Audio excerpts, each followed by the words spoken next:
ಕನಕಪುರ ಮುಂಗಾರು ಮಳೆ ಆರಂಭವಾಗಲಿದ್ದು, ರೈತರಿಗೆ ರಸಗೊಬ್ಬರ ಮತ್ತು ಬಿತ್ತನೆ ಬೀಜಗಳ ವಿತರಣೆಗೆ ಸಕಲ ಸಿದ್ಧತೆಗಳು ನಡೆಯುತ್ತಿವೆಯೇ ಎಂಬುದನ್ನು ಪರಿಶೀಲಿಸಲು ಬಂದಿರುವುದಾಗಿ ರಾಮನಗರ ಜಿಲ್ಲೆಯ ಲೋಕಾಯುಕ್ತ ಇನ್ಸ್ಪೆಕ್ಟರ್ ಕೆ. ಅನಂತರಾಮು ತಿಳಿಸಿದರು.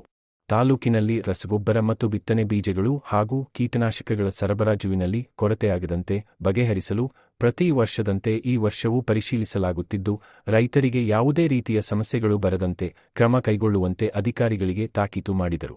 ನರೇಗಾ ಯೋಜನೆಯ ಅಡಿಯಲ್ಲಿ ಈಗಾಗಲೇ ರೈತರ ಜಮೀನುಗಳಲ್ಲಿ ಕೃಷಿ ಹೊಂಡ, ಕಂದಕ, ಬದು ನಿರ್ಮಾಣ ಕಾಮಗಾರಿಗಳು ನಿರ್ಮಾಣವಾಗಿದ್ದು, ರೈತರು ಅದನ್ನು 5 ವರ್ಷಗಳ ಕಾಲ ನಿರ್ವಹಣೆ ಮಾಡಬೇಕು. ನಿರ್ವಹಣೆ ಮಾಡದ ರೈತರ ವಿರುದ್ಧ ಕ್ರಮ ಕೈಗೊಳ್ಳುವಂತೆ ಅಧಿಕಾರಿಗಳಿಗೆ ಸೂಚಿಸಿದರು.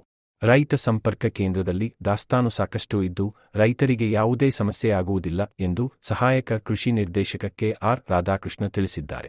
ಮುಂಗಾರು ಪ್ರಾರಂಭವಾಗಿದ್ದು, ರೈತರು ತಮ್ಮ ಭೂಮಿಯನ್ನು ಹಸನು ಮಾಡಿಕೊಂಡು ಬೆಳೆಗಳನ್ನು ಹಂತಹಂತವಾಗಿ ಬಿತ್ತನೆ ಮಾಡಿ, ಬಿತ್ತನೆ ಸಮಯದಲ್ಲಿ ಬೆಳೆಗಳಿಗೆ ಅಗತ್ಯವಾದ ಕಾಂಪ್ಲೆಕ್ಸ್ ಗೊಬ್ಬರಗಳನ್ನು ಶಿಫಾರಸ್ಸಿನ ಅನ್ವಯ ಬಳಸುವಂತೆ ಸಲಹೆ ನೀಡಿದರು. ರೈತರು ಬಿತ್ತನೆ ಮಾಡಿದ ಬೆಳೆಗಳಿಗೆ ಕಡ್ಡಾಯವಾಗಿ ಬೆಳೆ ವಿಮೆ ಮಾಡಿಸಬೇಕು. ಮೊಬೈಲ್ ಆಪ್ ಮುಖಾಂತರ ಬೆಳೆ ಸಮೀಕ್ಷೆ ನಡೆಸುತ್ತಿದ್ದು, ಬೆಳೆ ಸಮೀಕ್ಷೆಗಳಿಗೆ ಕಂದಾಯ ಇಲಾಖೆ, ರೇಷ್ಮೆ ಹಾಗೂ ಖಾಸಗಿ ನಿವಾಸಿಗಳು ಸಮೀಕ್ಷೆಗೆ ಬಂದಾಗ ರೈತರು ಸಹಕರಿಸಿ ಬೆಳೆಯ ಹೆಸರನ್ನು ನಮೂದಿಸಿಕೊಳ್ಳುವಂತೆ ತಿಳಿಸಿದರು. ರಸಗೊಬ್ಬರ ಪರಿಶೀಲನೆ ಸಮಯದಲ್ಲಿ ಲೋಕಾಯುಕ್ತ ಸಿಬ್ಬಂದಿಗಳಾದ ರಘು, ರಮ್ಯಾ, ಚನ್ನಕೇಶವ ಹಾಜರಿದ್ದರು.